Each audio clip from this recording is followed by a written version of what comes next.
સોસાયટીના લોકો દ્વારા આ બંને કિશોરોને ઢોર માર મારવામાં આવ્યો હતો, જેના પગલે ઈજાગ્રસ્ત થયેલા બંને કિશોરને હોસ્પિટલ ખસેડવાની ફરજ પડી હતી।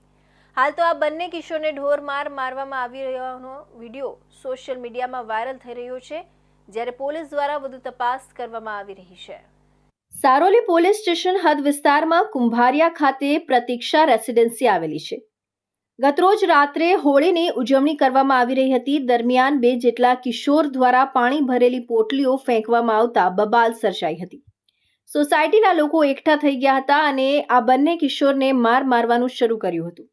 બંને કિશોરના પરિવારજનો પણ દોડી આવ્યા હતા અને તેમને પણ બચાવવાનો પ્રયાસ કર્યો હતો। જો કે સોસાયટીના લોકો દ્વારા બંને કિશોરને ઢોર મારવામાં આવ્યો હતો। હોળીની ઉજવણી દરમિયાન જ આ ઘટના બનતા મોટી સંખ્યામાં સોસાયટીના લોકો પણ એકઠા થઈ ગયા હતા અને કિશોરોને મારતા ઈજાગ્રસ્ત થયા હતા, જેના પગલે 108 બોલાવીને કિશોરને સારવાર અર્થે ખસેડવામાં આવ્યા હતા। આ સમગ્ર ઘટના સોસાયટીના લોકોએ પોતાના મોબાઈલમાં કેદ કરી લીધી હતી। હાલ આ સમગ્ર ઘટનાનો વિડીયો સોશિયલ મીડિયામાં વાયરલ થઈ રહ્યો છે, ત્યારે આ મામલે સારોલી પોલીસ દ્વારા વધુ તપાસ હાથ ધરવામાં આવી છે।